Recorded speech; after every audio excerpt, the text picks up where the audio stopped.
جیسا کہ رسول اکرم صلی اللہ علیہ وسلم نے ارشاد فرمایا من جاءنی زائرا لا تعمله حاجة الا زیارتی کان حقا علی ان اکون له شفیعا یوم القیامہ، جو شخص صرف میری زیارت کی خاطر آیا، میری زیارت کے سوا اور کوئی دوسری حاجت نہ ہو، تو مجھ پر حق ہے کہ قیامت کے دن اس کا شفیع ہوں۔ سبحان اللہ، اللہم اجعلنا من الزائرین المقبولین۔ علماء اہل سنت والجماعت وغیرہ نے فرمایا ہے کہ سنت ہے کہ زیارت روض اقدس اور سفر مسجد النبوی سے تقرب اور درود السلام کی نیت کرے، لیکن زیارت قبور الصحابہ رضوان اللہ تعالی علیہم اجمعین و زیارت جنت البقیع و مسجد قباء وغیرہ مندوب یعنی جائز چیزیں ہیں۔ ان تمام متبرک و مقدس مقامات کی زیارت حصول شفاعت محمدی صلی اللہ علیہ وسلم میں کوئی معنی نہیں بلکہ مزید برکات کا موجب ہے۔ نبی اکرم صلی اللہ علیہ وسلم کا ارشاد ہے کہ صرف میری زیارت کے لیے آئے، اس میں کوئی دوسری حاجت نہ ہو۔ یہ امر آپ صلی اللہ علیہ وسلم کی دونوں حالتوں، حیات مبارکہ بعد الحیات، دونوں میں شامل ہے۔ آنے والا زائر چاہے کسی بعید مقام سے آئے یا قریب کسی بستی سے، اس میں حضور تاجدار عالم صلی اللہ علیہ وسلم کی جناب میں ازدیاد تعظیم و اجلال ہے، جو حدیث مذکور کے عین موافق ہے، جس کو ملا علی قاری نے اپنی کتاب درر المدیہ اور امام ابن حجر الحیتمی نے اپنی کتاب الجوہر المنظم فی زیارت قبر المکرم میں ذکر فرمایا ہے۔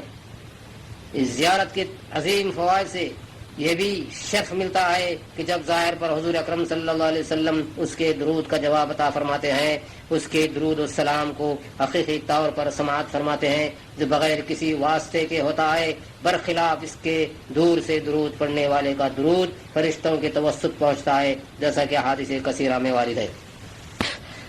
زبان نبوت سے کلمات مبارکہ و ارشادات مقدسہ سماعت فرمائیے۔ ارشاد ہے من صلی علی یوم الجمعة ولیلة الجمعة 100 مرة قضى الله له 100 حاجة 70 في حوائج الآخرة و30 من حوائج الدنيا ثم يوكل الله بذلك ملكا يدخله في قبري كما تدخل عليكم الهدايا يخبرني بمن صلى علي باسمه ونسبه إلى عشيرتي وأثبته عندي في صحيفة بيضاء۔ جس نے مجھ پر جمعے کے دن یا جمعے کی رات 100 مرتبہ درود پڑھا تو اللہ تعالیٰ اس کی 70 حاجتیں آخرت میں اور 30 دنیا میں پوری فرماتا ہے، پھر ایک فرشتے کو اس پر مقرر کرتا ہے جو اس کے درود کو مجھ تک پہنچاتا ہے، جیسا کہ تمہارے پاس ہدیے پیش ہوتے ہیں۔ پھر وہ فرشتہ مجھے اطلاع دیتا ہے کہ کس نے مجھ پر درود پڑھا، اس کے نام، اس کے نسب، یہاں تک کہ اس کے خاندان کی بھی اطلاع دیتا ہے۔ میں اس کو ایک منور سفید صحیفے میں لکھ لیتا ہوں۔ مزید حضور انور صلی اللہ علیہ وسلم نے ارشاد فرمایا ما من احد يسلم علی الا رد اللہ علی روحی حتی ارد علیہ السلام۔ جو کوئی بھی مجھ پر درود بھیجتا ہے تو اللہ تعالیٰ میری روح کو مجھ میں لوٹاتا ہے، یہاں تک کہ میں اس کے سلام کا جواب دیتا ہوں۔ اس حدیث شریف میں مسلمانوں کے لیے آپ کے قبر انور کے پاس یا کسی بعید مقام سے درود پڑھنے کی فضیلت و عنایت کی تخصیص ہے۔ درود شریف پڑھنے کا آپ صلی اللہ علیہ وسلم کے حضور پیش کرنا یا خود حضور کا سننا آپ کے شان رفعت اور عظیم المرتبت کی وجہ سے ہے۔ کتاب الفتاوی الکبریٰ الفقیہیہ امام ابن حجر الحیتمی کے صفحے 136 پر امام موصوف فرماتے ہیں فمراد الحدیث الاخبار بأن اللہ تعالی يرد الیہ روحہ بعد الموت فیصیر حیا علی الدوام حتی لو سلم علیہ احد رد علیہ لوجود الحیات فیہ دائما۔ یعنی حدیث مبارک ما من احد یسلم علیہ کا مطلب یہ ہے کہ اللہ تعالیٰ نے حضور صلی اللہ علیہ وسلم کی روح اقدس کو آپ کی وفات کے بعد آپ کے جسد اطہر میں واپس کر دیا ہے، پس آپ دائمی طور پر اپنی قبر انور میں زندہ ہیں، حتیٰ کہ جو بھی آپ پر سلام عرض کرتا ہے آپ صلی اللہ علیہ وسلم میں دائمی حیات کے وجود کی بنا سلام کا جواب دیتے ہیں۔ ان تمام مجموعہ احادیث شریفہ کی روشنی اور روایات کی بنا یہ بات مسلمہ اور متفقہ ہے کہ نبی اکرم صلی اللہ علیہ وسلم شفیع المذنبین سید الاولین والآخرین، لیل و نہار کا قیامہ، سید الاولین والآخرین، اپنی قبر انور میں دائمی حیات کے ساتھ زندہ ہیں، اور لیل و نہار کا کوئی لمحہ ایسا نہیں جس میں محبان شمع رسالت کے درود و سلام پیش نہ ہوتے ہوں۔ وهو حي في قبره على الدوام، لأن الوجود لا يخلو عن واحد يسلم عليه في ليل ونهار. وقد قالوا يا رسول الله كيف تعرض صلاتنا عليك وقد أرمت يعني بليت؟ قال إن الله عز وجل حرم على الأرض أن تأكل أجساد الأنبياء۔ صحابہ کرام رضوان اللہ تعالی علیہ اجمعین نے فرمایا، یا رسول اللہ، ہمارے درود آپ کی وفات کے بعد کیسے پیش ہوں گے جبکہ آپ مٹی میں مل چکے ہوں گے؟ تو رسول کریم صلی اللہ علیہ وسلم نے فرمایا، بے شک اللہ تعالیٰ نے زمین پر حرام کیا ہے کہ انبیاءوں کے جسموں کو کھائے۔ بلا ریب و بلا تردد ہم اس بات پر ایمان لاتے ہیں اور تصدیق کرتے ہیں کہ نبی اکرم حبیب کبریا صلی اللہ علیہ وسلم اپنی قبر انور میں زندہ ہیں اور رزق دیے جاتے ہیں، اور آپ کے جسد اطہر کو زمین کھا نہیں سکتی، اور اسی طرح جمیع انبیاء کرام علیہ الصلوۃ والسلام کے جسموں کو۔ علماء اہل سنت والجماعت اس مسئلے و عقیدے پر متفق ہیں کہ تمام احادیث مبارکہ دلائل قاطعہ اور براہین ساطعہ سے ثابت ہے کہ تمام انبیاء کرام اپنی اپنی قبروں میں دائمی حیات کے ساتھ زندہ ہیں، چونکہ حیات انبیاء حیات غیرہم سے اکمل و اعلیٰ ہے، اور حیات شہداء حیات اولیاء سے اقویٰ ہے، جو نص قرآن کریم سے ثابت ہے۔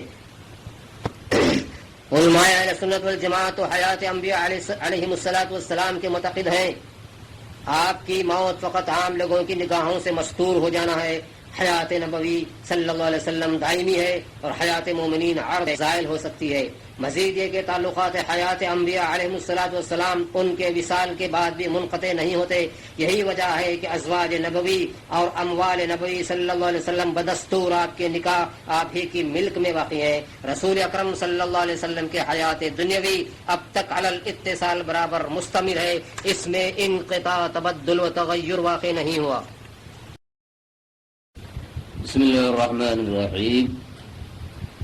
قبر انور کی زیارت کو ترک کرنے والوں کے بارے میں یہ جان لینا ضروری ہے کہ حضور کریم صلی اللہ علیہ وسلم کے دربار میں حاضر ہونا ہر اس شخص پر واجب ہے جو حج بیت اللہ کے لیے آتا ہے۔ چنانچہ آقا دو جہاں تاجدار حرمین صلی اللہ علیہ وسلم نے ہر اس شخص کو جو استطاعت کے باوجود آپ کی زیارت ترک کرے سخت تحذیر و خوف سے متنبہ فرمایا ہے اور اس کے عواقب و خسائر سے آگاہ کیا ہے۔ زیارت روضہ مبارکہ کے لیے وہی شخص نہ جائے گا اور اعتراض کرے گا یا اس کی اہمیت و افادیت پر وہی شخص دھیان نہ دے گا جو نور محمدی صلی اللہ علیہ وسلم کے فیوز و برکات سے ابدی محروم ہے۔ تاریخ زیارت مصطفی کے حق میں آفات و سوء العواقب خود زبان نبوت سے سماعت فرمائے۔ ارشاد سرور دو عالم صلی اللہ علیہ وسلم ہے، من حج ولم یزرنی فقد جفانی۔ اس حدیث مبارکہ سے یہ بات بالکل عیاں ہے کہ جو بھی شخص زیارت تاجدار کونین صلی اللہ علیہ وسلم کو ترک کرے گا گویا کہ اس نے رسول اکرم صلی اللہ علیہ وسلم سے جفا کی، یعنی بے وفائی کی، العیاذ باللہ۔ اس نے نیکی اور تعلقات کو توڑا، نفس میں مکر نے جگا لی، انکساری سے بعید ہوا، مکہ مکرمہ حاضر ہونا، حج کے مناسک ادا کرنا، پھر زیارت قبر انور پر دھیان نہ دینا جبکہ وہ مدینہ منورہ کے قریب تک پہنچ چکا ہو، نہایت ہی قبیح عمل ہے۔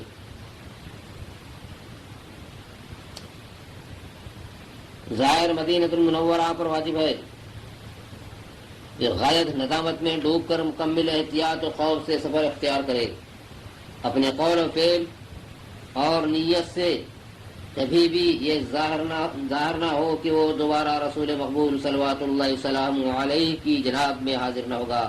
اس کا ایسا ارادہ انتہائی قبیح و بد نصیبی و بے ادبی پر منحصر ہوگا۔ اس زیارت مبارکہ کے سلسلے میں دوسروں کے سول مشورہ اور توبیخ سے پرہیز کرے۔ ان تمام نامناسب ارادوں اور مشوروں سے غائب درجے کی بدبختی و مکمل وہ غایت درجے کی بدبختی اور مکمل بغض متعارض ہوگا۔ ایسا شخص زیارت کے مقصد فوائد سے جاہل ہے۔ مدینہ طیبہ کیوں گیا اور کیسے واپس آیا، اس جاہل کو کچھ علم نہیں، اور اس بات کا بھی قوی احتمال ہے کہ اس اظہار قباحت سے اس کے اعمال ضبط ہو جائیں۔ الیاس باللہ العظیم۔ زیارت قبر معظم نبینا محمد الرسول اللہ صلی اللہ علیہ وسلم کی مشروعیت کے بارے میں سماعت فرمائے۔ زیارت قبر انور کا سفر ظاہر کے لیے ایک ایسا شرف و کرم ہے جو انتہائی اعلیٰ و عرفہ مرتبہ ہے۔ اس روز اقدس کے لیے سفر و رحیل گویا کہ آپ صلی اللہ علیہ وسلم کی حمایت بیضا اور معہد منیف میں پہنچتا ہے۔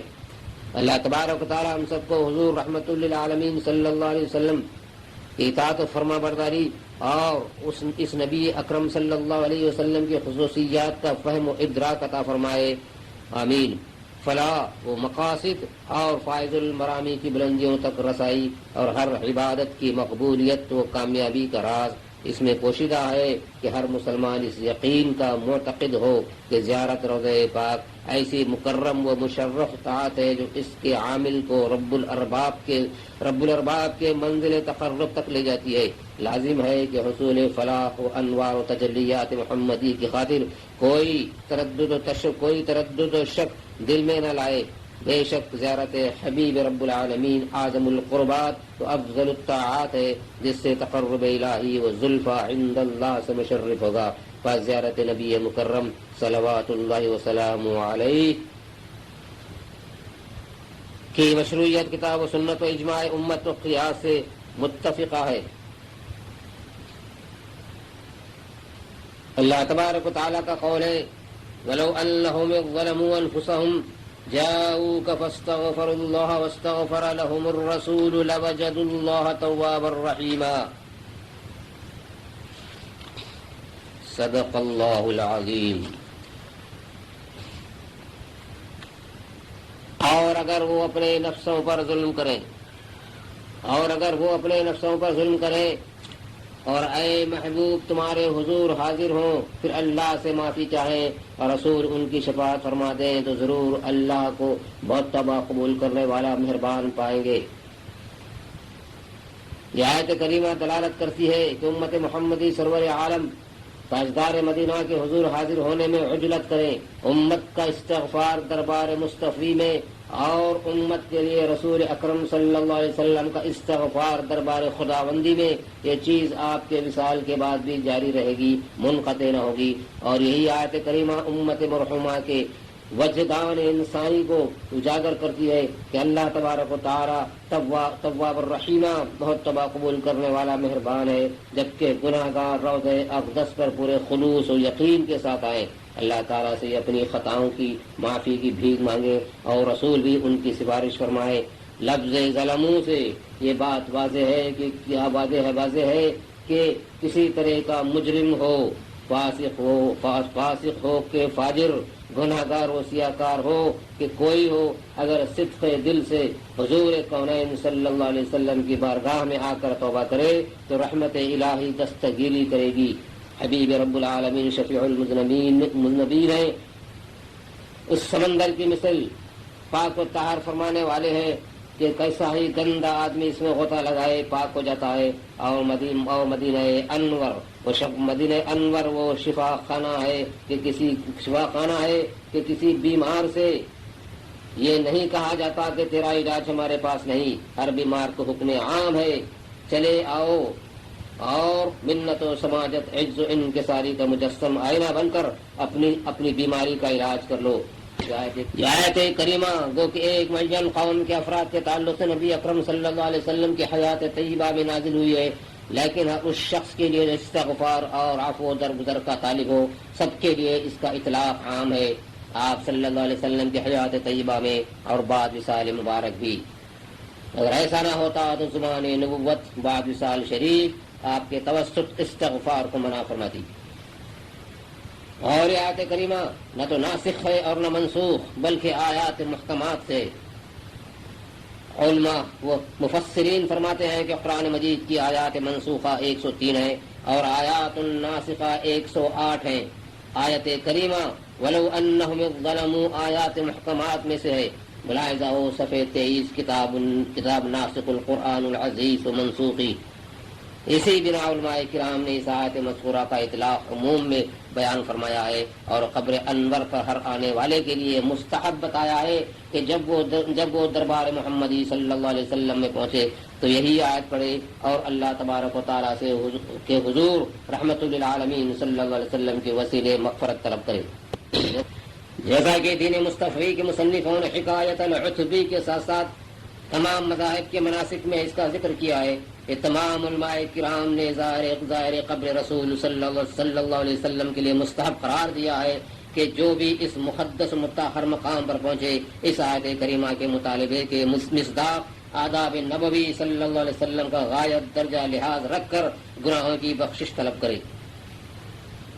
اللہ تبارک و تعالیٰ فرماتا ہے وَمَن يَخْرُجْ مِن بَيْتِهِ مُهَاجِرًا إِلَى اللَّهِ وَرَسُولِهِ ثُمَّ يُدْرِكُهُ الْمَوْتُ فَقَدْ وَقَعَ أَجْرُهُ عَلَى اللَّهِ صدق اللہ العظیم.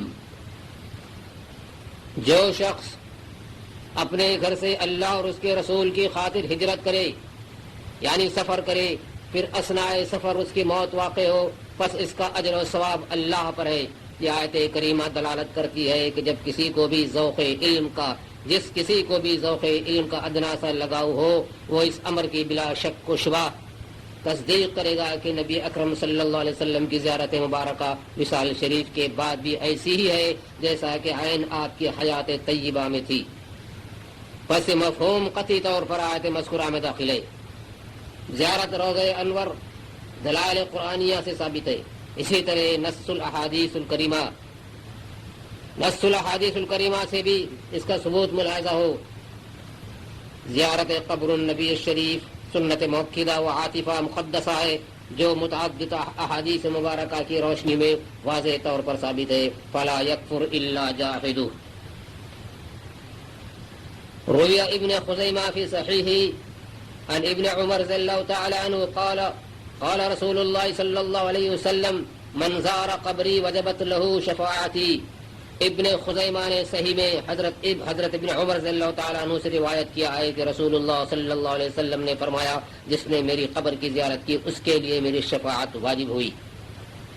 روی العقیلی عن ابن عباس والحافظ سعید بن محمد عن ابی ہریرہ رضی اللہ عنہ ورواه ابن عدی قال رسول اللہ صلی اللہ علیہ وسلم من زارنی فی مماتی کمن زارنی فی حیاتی. العقیلی نے ابن عباس اور حافظ سعید بن محمد نے حضرت ابو ہریرہ رضی اللہ تعالیٰ عنہ سے روایت کیا ہے کہ جس کو ابن عدی نے کہا کہ رسول اللہ صلی اللہ علیہ وسلم نے فرمایا کہ جس نے میری وفات کے بعد میری زیارت کی گویا کہ اس نے میری زندگی میں میری زیارت کی. روی الطبرانی عن ابن عمر قال رسول اللہ صلی اللہ علیہ وسلم من جاءنی زائرا لا يهمه الا زیارتی کان حقا علی ان اکون له شفیعا یوم القیامہ.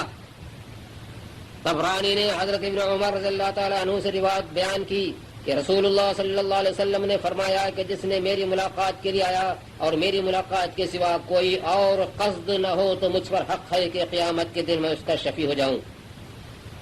وروی ابن عساکر وغیرہ عن حاتب قال رسول اللہ صلی اللہ علیہ وسلم من زارنی بعد موتی فکأنما زارنی فی حیاتی. ابن عساکر وغیرہ نے حضرت حاتب رضی اللہ تعالیٰ عنہ سے روایت کیا ہے کہ رسول اللہ صلی اللہ علیہ وسلم نے فرمایا جس نے میری موت کے بعد میری زیارت کی گویا کہ وہ ایسا ہے جیسے میری حیات نے مجھ سے ملاقات کی. روی ابن عدی بسند حسن عن ابن عمر رضی اللہ عنہ قال رسول اللہ صلی اللہ علیہ وسلم من حج البیت ولم یزرنی فقد جفانی.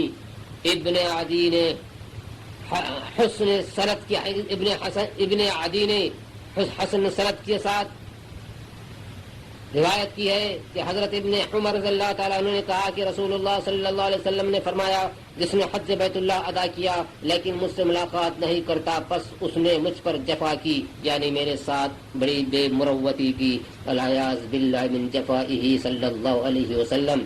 اگر زیارت قبر النبی شریف کے تعلق سے مندرجہ بالا احادیث ثابتہ معتمدہ اور قویہ کے ما سوا اور دوسری احادیث مبارکہ نبی ہوتی تو یہی احادیث بالکلیہ طور پر کافی و شافی تھی، اور یہ مکمل روایات اس فن کے ماہرین کے نزدیک مقبول ہیں تو ایک دوسرے سے مربوط ہیں، جس کی صحت میں کسی کو تردد و شک نہیں ہے۔ یہ تمام باب فضائل مصطفی صلی اللہ علیہ وسلم پر منحصر ہے، اور باجماع امت فضائل میں ضعیف احادیث پر عمل جائز ہے۔ جب ضعیف احادیث پر عمل جائز ہو تو معتمد مستند احادیث مبارکہ پر عمل قوی بلکہ سنت مؤکدہ ہو جاتا ہے۔ عاشقان رسول مقبول، تاجدار مدینہ محمد الرسول اللہ صلی اللہ علیہ وسلم کے لیے ایک حدیث شریف پر عمل بھی ان کا عین ایمان ہے۔ آئیے زبان نبوت سے نکلے ہوئے گوہر پارے مزید سماعت فرمائیے جو زائرین روضہ اقدس کے لیے مزید بشارت عظمی ہے۔ روی ابن ابی الدنیا وطالسی عن ابن عمر قال قال رسول اللہ صلی اللہ علیہ وسلم من زارنی بالمدینة كنت له شہیدا او شفیعا یوم القیامہ۔ ابن ابی الدنیا اور طیالسی سے روایت ہے کہ حضرت ابن عمر رضی اللہ تعالیٰ عنہ نے کہا کہ رسول اللہ صلی اللہ علیہ وسلم نے فرمایا جس نے مدینے میں میری زیارت کی میں اس کے لیے قیامت کے دن گواہ اور شفیع رہوں گا۔ اور رویہ الدار قطنی عن ابن عمر والعقیلی عن ابن عباس قال قال رسول اللہ صلی اللہ علیہ وسلم من زار قبری حلت له شفاعتی یوم القیامہ۔ رسول اللہ صلی اللہ علیہ وسلم نے فرمایا کہ جو میری قبر کی زیارت کیا اس کے لیے قیامت کے دن میری شفاعت لازم ہو گئی۔ رویت دیلمی فی مسند الفردوس عن ابن عباس قال قال رسول اللہ صلی اللہ علیہ وسلم من حج مکہ ثم قصدنی فی مسجدی کتبت له حجتان مبرورتان۔ رسول اللہ صلی اللہ علیہ وسلم نے فرمایا جو مکے میں حج کرے پھر میری مسجد میں میری ملاقات کا قصد کرے اس کے لیے 2 حج مبرور لکھے جاتے ہیں۔ قال رسول اللہ صلی اللہ علیہ وسلم من اتى المدینة زائرا الی وجبت له شفاعتی یوم القیامہ۔ نبی اکرم صلی اللہ علیہ وسلم نے فرمایا کہ جو شخص میری ملاقات کے لیے مدینہ آئے اس کے لیے قیامت کے دن میری شفاعت واجب ہوئی، اور جو شخص حرمین میں سے کسی ایک جگہ مر جائے وہ ایمان کے ساتھ اٹھایا جائے گا۔ ومن مات في احد الحرمين بعث آمنا۔ زیارت روضہ نبویہ صلی اللہ علیہ وسلم کے موضوع پر متعدد احادیث مبارکہ وارد ہیں۔ ملاحظہ و کتاب الجوہر المنظم فی زیارت قبر المکرم مصنف امام ابن حجر الحیتمی رحمۃ اللہ علیہ، اور کتاب خلاصۃ الوفا فی اخبار دار المصطفیٰ مصنف امام السمہودی رحمۃ اللہ علیہ، و کتاب الذخائر القدسیہ مصنف الشیخ عبد الحمید خطیب وغیرہ ذالک، اور کتاب شفاء السقام فی زیارت خیر الانام مصنف لعلامہ تقی الدین سبکی۔ ان تمام پروانہ ہے شمع رسالہ صلی اللہ علیہ وسلم نے اپنی مصنفات میں احادیث معتمدہ و مقبولہ کے علاوہ دلائل قرآنیہ سے زیارت قبر انور کے سنت موقدہ ہونے کا تذکرہ فرمایا ہے۔ زیارت سید الاولین والآخرین آپ کی حیات طیبہ اور وصال مبارک دونوں حالتوں میں بعض کے نزدیک مستحب اور بعض کے نزدیک سنت موقدہ وہ لازم ہے۔ حدیث نبوی شد الرحال کی فضیلت کی روح سے بھی آپ صلی اللہ علیہ وسلم کی زیارت کے لیے سفر کرنا عورت و مرد دونوں کے لیے دلیل شرعی ہے۔ ارشاد نبوی ہے لا تشد الرحال الا الى 3 مساجد المسجد الحرام والمسجد الاقصى ومسجدی هذا، سوائے 3 مساجد کے کسی اور مسجد کی خاطر سفر نہ کرے، ایک تو مسجد حرام، دوسرا مسجد اقصی، اور تیسرا میری یہ مسجد۔ اس حدیث مبارک کی توضیح مفسرین محدثین نے یوں فرمائی ہے کہ سوائے 3 مساجد کے کسی اور مسجد کے لیے اس کی تعظیم و توقیر کے پیش نظر اور وہاں زیادتی ثواب کے لیے ادائے نماز کی خاطر سفر نہ کرے۔ تمام مساجد عالم تعظیم و حرمت میں متساوی ہے سوائے 3 مساجد کے، جن کی فضیلت و احترام کے لیے یہ فرمان نبوی صادر ہوا ہے، اور یہ تحدید نبوی دوسری جائز اغراض کی معنی نہیں ہے۔ مثلا حج و جہاد اور دار الکفر سے ہجرت اور طلب علم کے لیے والدین کی ملاقات و تجارت وغیرہ، یہ اسفار دلیل شرعی سے بھی مانے نہیں ہے۔ ارشاد نبوی صلی اللہ علیہ وسلم زیارت قبر انور کے لیے طلب سفر میں منافی نہیں۔ تمام علماء اہل سنت والجماعت تمام دنیاوی حوائج کے لیے اسفار کے جواز پر متفق ہے۔ جب دنیاوی اغراض دلیل شرعی سے ممنوع نہ ہو تو حوائج آخرہ کیوں کر ممنوع ہو سکتے ہیں؟ بس حوائج آخرہ دنیاوی حوائج سے زیادہ اولا و افضل ہے، خصوصاً زیارت رسول اکرم سرور کونین صلی اللہ علیہ وآلہ وسلم کے لیے بعید و قریب سے سفر کرنا دلائل قرآنیہ و احادیث نبویہ سے مشروع ہے۔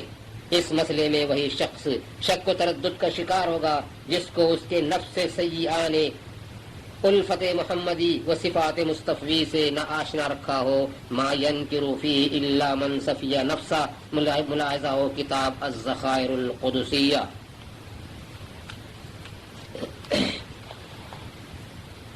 تمام مسلمانوں کا اس عقیدے پر اجماع ہے کہ نفس الزیارہ قبر انور صلی اللہ علیہ وآلہ وسلم دین اسلام کی روح سے تقرب کا ایک معلوم و مستند مسئلہ ہے۔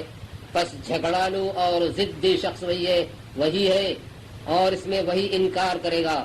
خیر الانام صلی اللہ علیہ وآلہ وسلم کی زیارت کے قائلین حدیث مبارک من حج ولم یزرنی فقد جفانی سے اس کا استدلال پیش کرتے ہیں، اور حدیث مذکور اس امر کی دلیل ہے کہ حضرت محمد مصطفیٰ صلی اللہ علیہ وآلہ وسلم کی شان اعلیٰ میں جفا حرام ہے۔ پس زیارت قبر منور کا ترک کرنا جفا سے متضمن ہونے کی صورت میں حرام ہوئی۔ یہ بھی کہا جاتا ہے کہ کسی مندوب عمل کا ترک کرنا ایک ایسی بے مروتی ہے جو خیر اور اچھائی سے محرومی کی دلیل ہے، اور یہ چیز تاریک زیارہ کے طبعی دنانیت اور مخصوص عوامر خیر و برکت سے دوری و محرومی کا سبب بنتی ہے۔ اور اسی طرح علماء مسلمین وغیرہم کا اس امر پر اجماع ہے کہ حضرت صحابہ کرام رضوان اللہ تعالی علیہم اجمعین سے لے کر آج تک تمام آفاق عالم سے زیارت رسول کریم صلی اللہ علیہ وآلہ وسلم کے لیے مسلمان جذبہ الفت و محبت سے معمور ہو کر مدینہ منورہ آتے رہے ہیں۔ اس مقدس مقصد کے لیے شمع رسالت کے پروانے بعید مسافات کی کٹھن منزلوں کی تکلیف کو خوشی خوشی برداشت کرتے رہے ہیں۔ اپنا مال اس مقصد کے حصول میں اس عقیدے و یقین کے ساتھ خرچ کرتے ہیں کہ یہ ایک عظیم المرتبت تقرب ہے۔ پس جس کسی نے بھی یہ زعم کیا کہ عاشقان رسول اکرم و مشتاقان زیارت قبر مکرم صلوات اللہ وسلام علیہ کا یہ جم غفیر جو سلف سے خلف تک مسلسل تاجدار مدینہ صلی اللہ علیہ وآلہ وسلم کے فیض برکات سے برابر متشرف ہو رہا ہے، غلط راہ پر گامزن ہے، العیاذ باللہ۔ واللہ ایسا عقیدہ رکھنے والا خود مختی و محروم ہے، جیسا کہ امام ابن حجر الحیتمی نے اپنی کتاب الجوہر المنظم فی زیارت قبر المکرم میں اس کی وضاحت فرمائی ہے۔ آپ نے قرآن دلائل و احادیث شریفہ اجماع مسلمین سے زیارت قبر مکرم کی شرعی حیثیت سماعت فرمائی۔ ان دلائل ثابتہ کی روشنی میں زیارت رسول اللہ صلی اللہ علیہ وسلم کے وجوب میں کسی مسلمان و مومن کو کوئی تردد نہیں ہو سکتا۔ اصول قیاس کی روح سے بھی زیارت روضہ مطہرہ میں ہر وہ شخص جس کو ذوق علم سے ذرا سا بھی لگاؤ ہو ہرگز تردد میں نہ پڑے گا۔ حدیث متفق علیہ میں زیارت قبور سنت ہے، اس کا انکار کسی مسلمان کو نہیں ہو سکتا۔ جب عام مسلمانوں کے قبور کی زیارت کی اجازت ہو تو قبر سید الاولین والآخرین سیدنا محمد صلی اللہ علیہ وآلہ وصحبہ وبارک وسلم افضل و اعلی و احق و احرا ہے۔ قبر نبوی سے اور قبروں کی کوئی نسبت نہیں ہے۔ یہ بھی ثابت ہے کہ نبی کریم صلی اللہ علیہ وسلم نے جنت البقیع میں آرام فرمانے والے صحابہ و اولیاء مسلمین و شہدائے احد کی زیارت فرمائی ہے، لہذا آپ صلی اللہ علیہ وآلہ وسلم کی آرام گاہ کی تعظیم و توقیر حقیقی ادب و احترام کی منزل ہے۔ آپ کی زیارت مبارکہ صرف بتقاضائے تعظیم ہی نہیں بلکہ یہ منزل انوار و تجلیات اور مقام فیوز و برکات والی منزل ہے، جہاں ملائکہ لیل و نہار صلاۃ و سلام بھیجتے ہیں کس قدر عظیم الحظ و بامراد با مقصد ہے وہ شخص جو اس درگاہ عالی مقام پر حاضر ہو کر درود السلام بھیجتا ہے.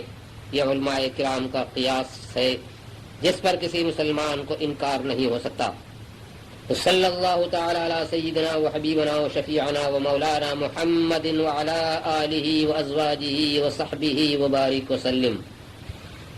سرور کونین صلی اللہ علیہ وسلم کی زیارت کے لیے اثناء سفر جن آداب و احترام، خشوع و خضوع، شوق و محبت لازم ہے، اس تعلق سے علماء کرام رحمہم اللہ علیہم نے اپنی تصنیفات میں جو ذکر فرمایا ہے اس کا ماحصل ہدیہ ناظرین اور ہدیہ سمعیر ہے.